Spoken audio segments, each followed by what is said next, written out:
আজকে খেলা হবি বিএনপির ফ্যামিলি কার্ড লিয়া। বিএনপি যে কি পরিমাণে বেকুবের দল হয়েছে তা আজকে আমরা মজা নিয়ে দেখবো। হাঙ্কেরও তো পপকর্ন কেনার পয়সা নাই, মুড়ির টিন নিয়ে বসেন, যান যান যান তাড়াতাড়ি নিয়ে আসেন। বিএনপিরা বাম্বু খাইতে দেখলে তো আমার ক্ষুদ্র ভ্রাতার ভগিনীদের কারো কারো ব্যাপক মজা লাগে, তাই তা করে মজা আজকে ডাবল করে দেবো।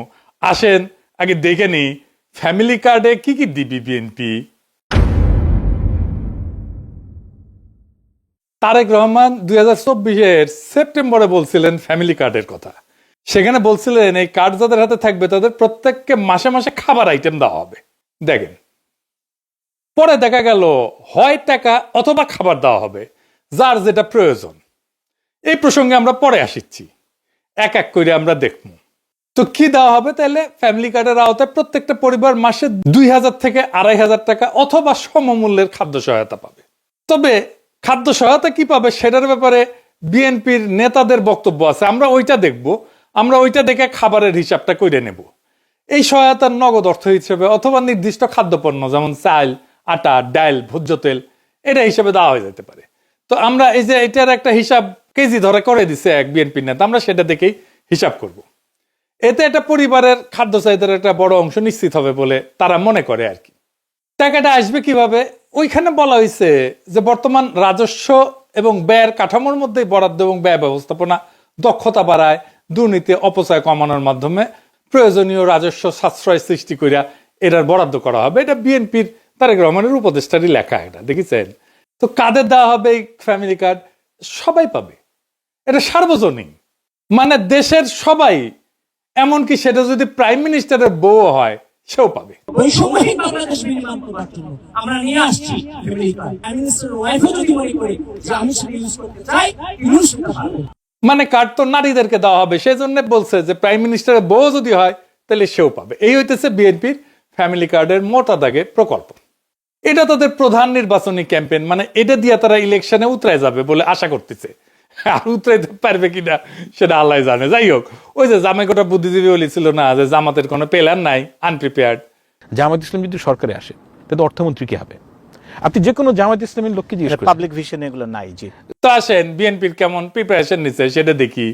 আগের এপিসোডে দেখেছেন তো বিএনপির স্বাস্থ্য নিয়ে যে পরিকল্পনা, সেটা জয় বাংলা করা হয়েছে।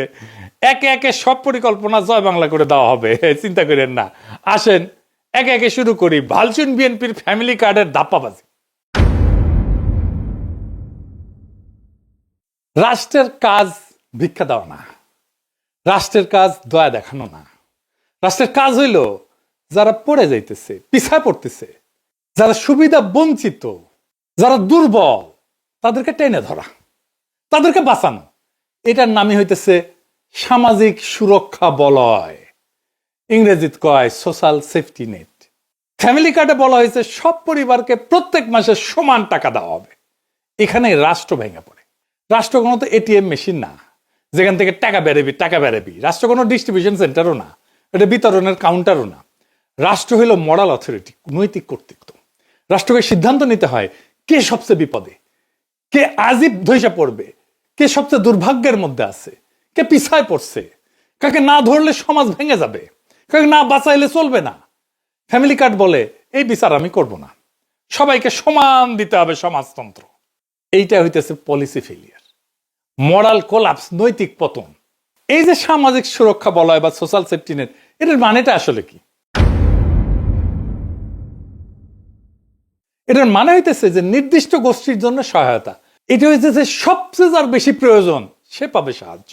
এটাকে বলে ভালনারেবল ফোকাসড পলিসি। তো ভালনারেবল কারা? যারা দরিদ্র, কর্মহীন, অসুস্থ, বয়স্ক, দুর্যোগে ক্ষতিগ্রস্ত অথবা পঙ্গু হয়েছে, আহত হয়েছে, তারা। এদের ঝুঁকি কি এক? না। তাহলে সাহায্য কেন এক? তাহলে ফ্যামিলি কার্ড কি করে? এইটা অসাম্যকে, বৈষম্যকে ঢেকে দেয়। এটা রাষ্ট্র দায়িত্বকে হালকা করে দেয়। সবাইকে সমান দিলে তো শক্তরা টিকে যাবে, দুর্বলেরা চুপচাপ পড়ে যাবে। এটা হইতেছে প্রশাসনিক কাপুরুষতা। কারণ প্রশাসন বা রাষ্ট্র বা সরকার এইটা দায়িত্ব নিতে চায় না, নৈতিক কর্তৃত্বের দায়িত্ব নিতে চায় না, যে সবচেয়ে দুর্বল তাকে চিহ্নিত করে তাকে সাহায্য করতে চায় না। ধরেন দুইজন মানুষ, একজনের পা ভাঙা আর একজন দৌড়ায়। তো রাষ্ট্র যদি দুইজনকে সমান জুতা দেয়, এটা কি সাম্য হইল? এটা তো বৈষম্য, এটা তো জাস্টিস না, এটা তো ন্যায় বিচার না, এটা ইনসাফ না। এই যে তিনজন দেখেন, এই ছবিটা দেখেন, এই বিখ্যাত ছবি আপনারা দেখছেন, এই তিনজন খেলা দেখিচ্ছে, তাই না? তিনজনের পায়ের নিচে একই সমানের বাক্স দিলে তৃতীয় জন খেলা দেখতে পারবে না। প্রথম জনের পায়ের নিচে তো বাক্সের দরকার ছিল না, ছিল কি, ও তো এমনি দেখতে পাচ্ছে। আর তৃতীয় জনের পায়ের নিচে মানে বাচ্চাটার পায়ের নিচে দুইটা বাক্স দরকার ছিল, এটাই জাস্টিস। দ্বিতীয় জনের পায়ের নিচে একটা বাক্স, এটাই জাস্টিস, এটাই রাষ্ট্র করে। ফ্যামিলি কার্ড ঠিক এই অন্যায়টাই করে, তিনজনের পায়ের নিচে সমান বাক্স দিছে। তাইলে এই ফ্যামিলি কার্ড চালু হইলে যারা সবচেয়ে দুর্দশাগ্রস্ত, যাদের সবচেয়ে জরুরি প্রয়োজন, সেই মানুষ অদৃশ্য হয়ে যাবে। তারা কাগজে থাকবে, বাজেটে থাকবে, কিন্তু বাস্তবে থাকবে না। টাকা সবার মধ্যে সমানভাবে ছড়ায় পড়বে। তাহলে টাকার প্রভাব শূন্য হয়ে যাবে। টাকা তাহলে কাকে সাহায্য করতেছে? এই যে পুঁজিবাদী সমাজের তো সমস্যা হচ্ছে যে টাকা মাঝে মাঝে কিছু সেন্টারে জমা হয়ে যায়, কনসেন্ট্রেটেড হয়, কেন্দ্রীভূত হয়ে যায় কিছু মানুষের হাতে। সেটা রিডিস্ট্রিবিউট করতে, পুনর্বন্টন করতে হয়, রিডিস্ট্রিবিউট করতে হয়। দেখছেন না, ইসলামে জাকাতের ব্যবস্থা আছে, প্রত্যেক বছর এইটা পুনর্বন্টিত হয়। যার কাছে বেশি টাকা তাকে দরিদ্র মানুষের মধ্যে বিলাই দিতে হবে। রাষ্ট্রের কাজ সবাইকে খুশি করা না, রাষ্ট্রের কাজ সবচেয়ে দুর্বলদেরকে বাঁচানো। যে সবাইকে সমান করে দেয় সে আসলে ঘোষণা করে আমি দুর্বলদের দায়িত্ব নিতে চাই না। সেই জন্যই বিএনপির ফ্যামিলি কার্ড এইটা দুর্বলদের বাঁচাবে না, দুর্বলদের দায়িত্ব নিতে চাইতেছে না সে। এটা মানবিক না, এটা রাষ্ট্রের দায়িত্ব থেকে পরিকল্পিত পলায়ন। এবার আসেন আমরা আর একটা জিনিস দেখি।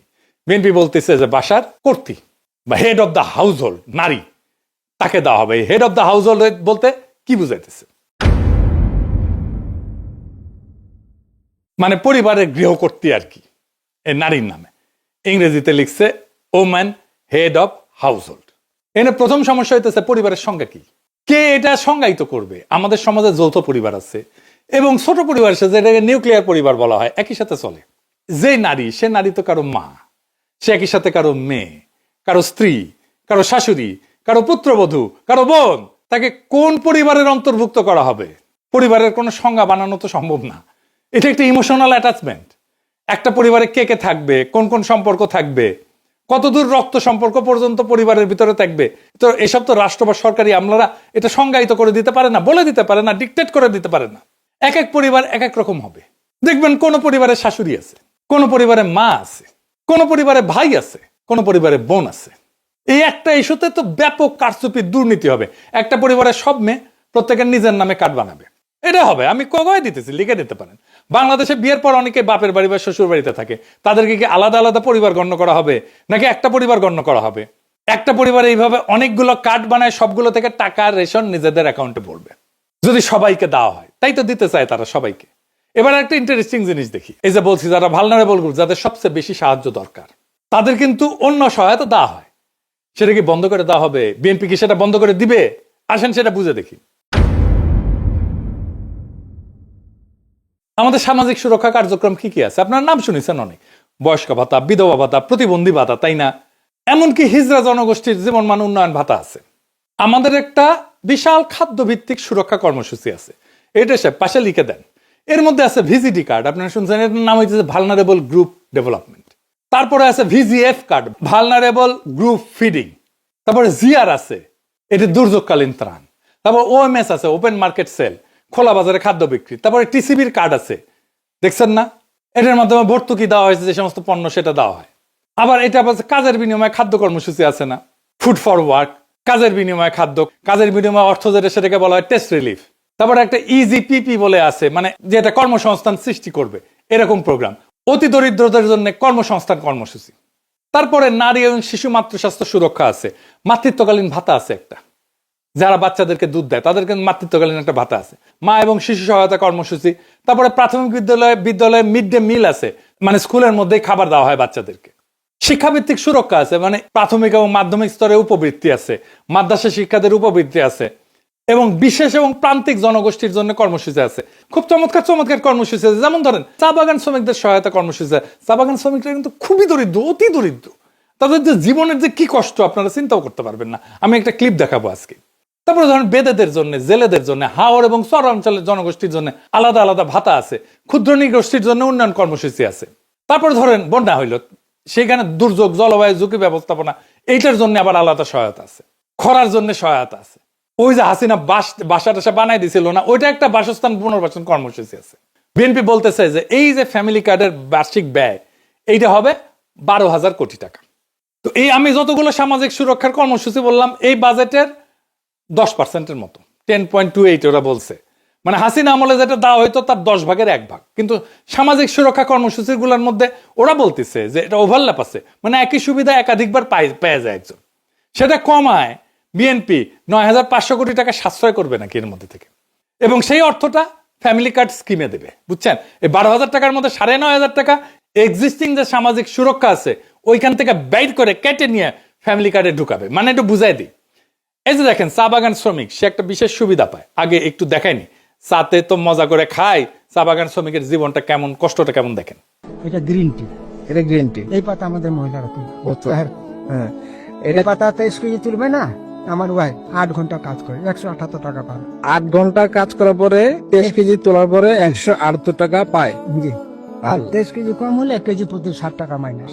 মানে 23 কেজি কম হলে 60 টাকা হয় না। জি, এইভাবে আপনাদের জীবন চলতেছে। কষ্ট হয় স্যার, ভালো মন্দ মন চায়। এই যে ম্যাডাম সাহেব একটা কথা বলি, হ্যাঁ, কিছু মনে নিবেন না। না, ম্যাডাম সাহেব যে 100 টাকা দিচ্ছেন না, আজকে 25 ডিসেম্বর না, জি, আমার মা বলতেছিল এখানে কোনা নিব বিস্কুট আর একটা লু বিস্কুট। মন চায়, মাছ মাংস আমাদের মন চায়। দেখেছেন, মনটা খারাপ হয়ে গেল না? এই লোকের মা ধরেন যে যার কথা বলতেছিল ওই লোকটা, সে বয়স্ক নারী ভাতা পায় নিশ্চয়ই, আর চা শ্রমিকের ভাতা পায়, তাই না? 2টা ভাতা পায়। এটারে বলতেছে ওভারল্যাপ, মানে তুমি তো 2টা নিতে পারবে না। এইখানে দরিদ্র সুবিধা বঞ্চিত মানুষের টাকা সরায় না ফ্যামিলি কার্ড দিবে। টেম্পু স্ট্যান্ডে চান্দাবাজি করতে করতে অভ্যাস খারাপ হয়ে গেছে। গরিব মানুষের টাকা সরায় নিজের ভোটে যেটা রাজনৈতিক কর্মসূচি আর্থিক ব্যাস মেটাবে। সি সি সি সিরানুনি সি। আচ্ছা, আর একটা জিনিস দেখাই, তারা বলতেছে যে ক্যাশ টাকা বা খাদ্য সহায়তা দেওয়া হবে, মানে কাউকে ক্যাশ টাকা কাউকে খাদ্য সহায়তা দেবে। কে ঠিক করবে কাকে ক্যাশ দেবে আর কাকে খাদ্য সহায়তা দেওয়া হবে? এবার আসেন দেখি খাদ্য সহায়তা দেওয়াটা আদৌ সম্ভব হবে কিনা।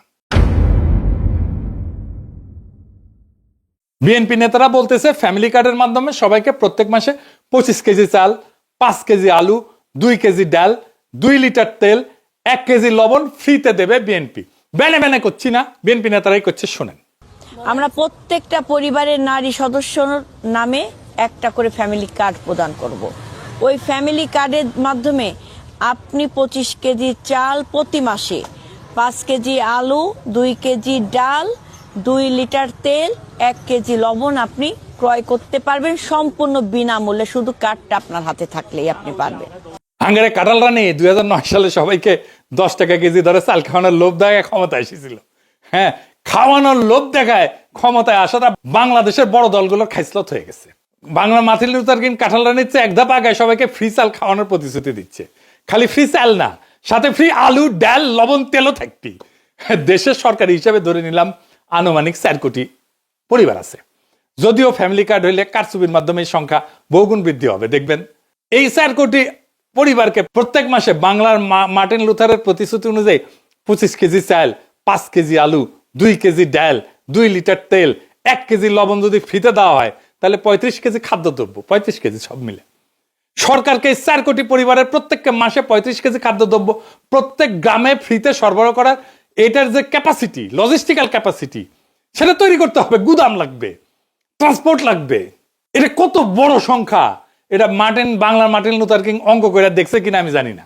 যদিও তিনি নিজের ভাষাতে এক বক্তৃতায় বলছে তিনি অঙ্কে নাকি কাঁচা। তুমি যে বললে তোমার অঙ্ক করতে ভালো লাগে না, তোমাকে একটা সিক্রেট কথা বলি, অঙ্ক কিন্তু আমারও খুব ভালো লাগতো না, অঙ্ক দেখলে আমিও ভয় পেতাম। এই 35 কেজি যদি 4 কোটি দিয়ে গুণ দিই তাহলে 140 কোটি কেজি, 14 লক্ষ টন। সরকারকে বছরে 14 সাথে 12 গুণ করেন, এত লক্ষ টন বা অতিরিক্ত 2.25 কোটি টনের মতো নতুন খাদ্য গুদাম বানানো লাগবে। বর্তমানে সারা দেশে সরকারি খাদ্য গুদাম আছে 20 থেকে 25 লাখ টনের মতো, এটা করতে পারে। তাহলে এটা তুগলকি কারবার হয়ে যাবে না? দিল্লির একটা সুলতান ছিল মোহাম্মদ বিন তুগলক, আমরা বলি না তুগলকি কাণ্ড করছে, সবাই ওরে ম্যাড সুলতান বা পাগলা সুলতান বলে রাখতো।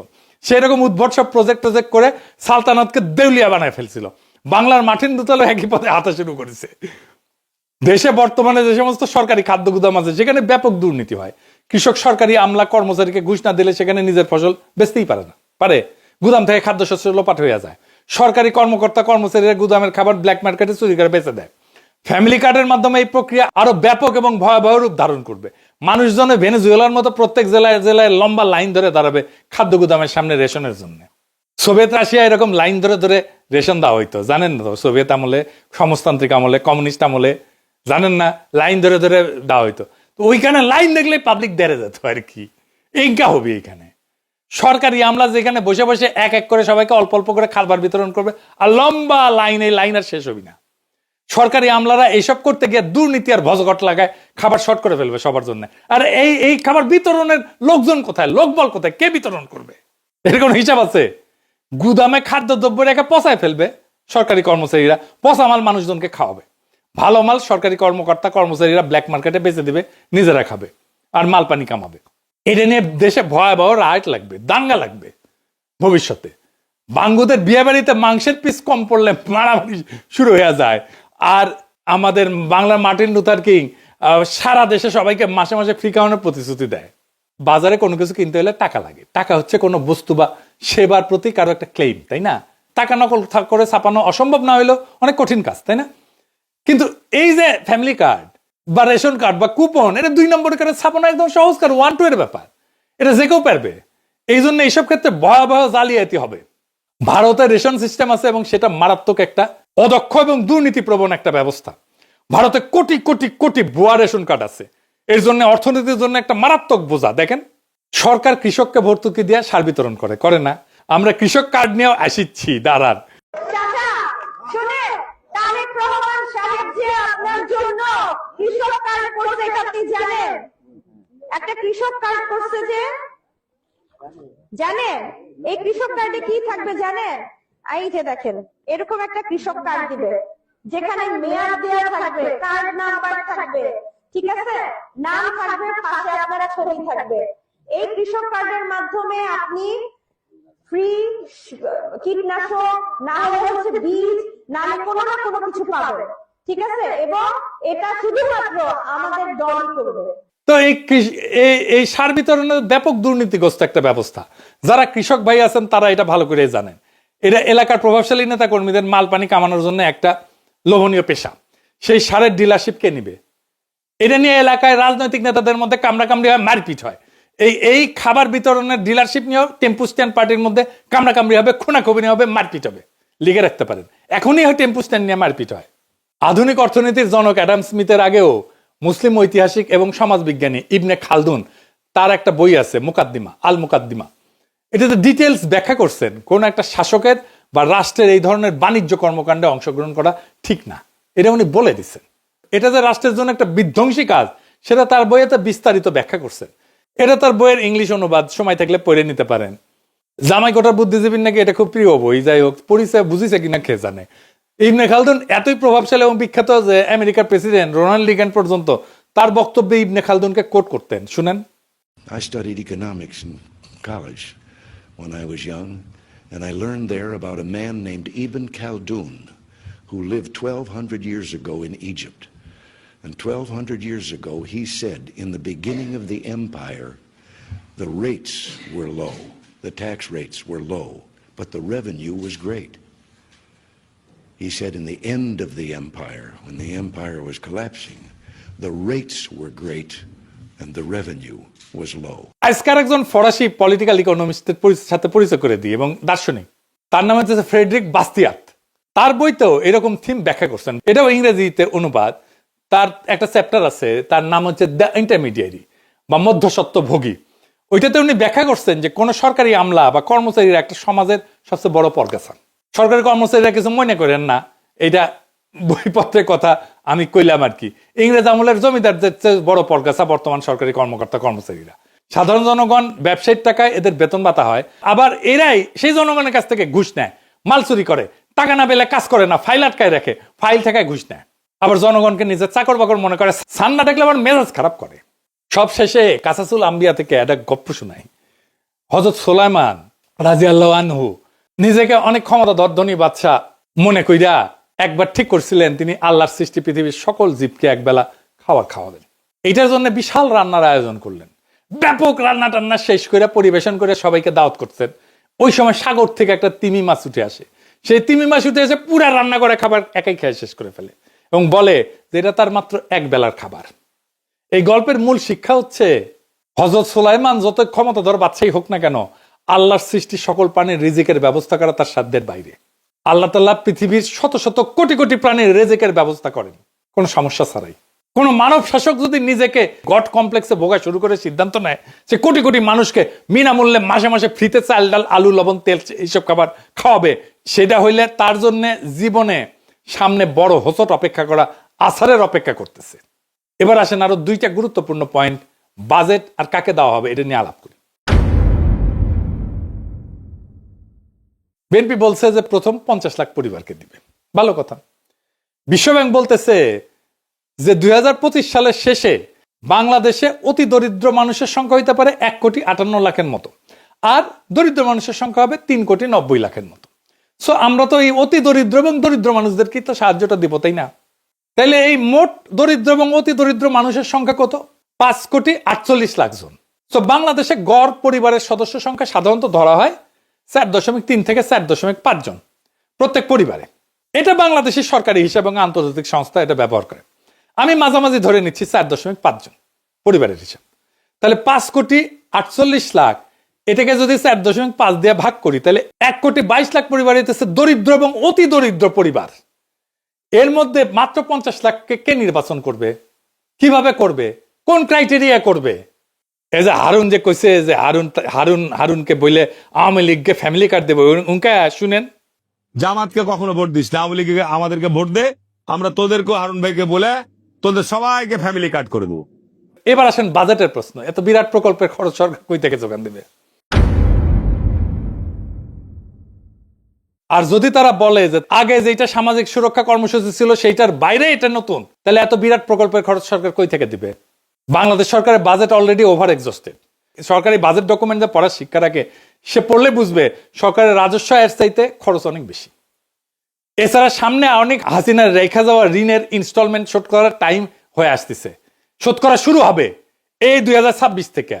এরপর যদি আবার বাংলার মার্টিন লুথার কিং এই সমস্ত দুর্গোগী পরিকল্পনা নিয়ে আসে, তাহলে সরকার কেবলমাত্র একভাবে এটাকে ফাইন্যান্স করতে পারবে, সেটা হইতেছে সরকারিভাবে টাকা চাপানো। এইটা হইলে যে ভয়াবহ মুদ্রাস্ফীতি হবে, বাংলাদেশ পুরা রবার্ট মুগাবের জিম্বাবুয়েতে পরিণত হয়ে যাবে। তো বিএনপির সব কয়টা নির্বাচনী প্রতিশ্রুতির এইভাবে ফর্দাফাই করে দেওয়া হবে। ওরা জানে বাঘে ছিলে 18 গা, পুলিশে ছিলে 36 গা, আর পিনাকি ছিলে জয় বাংলা।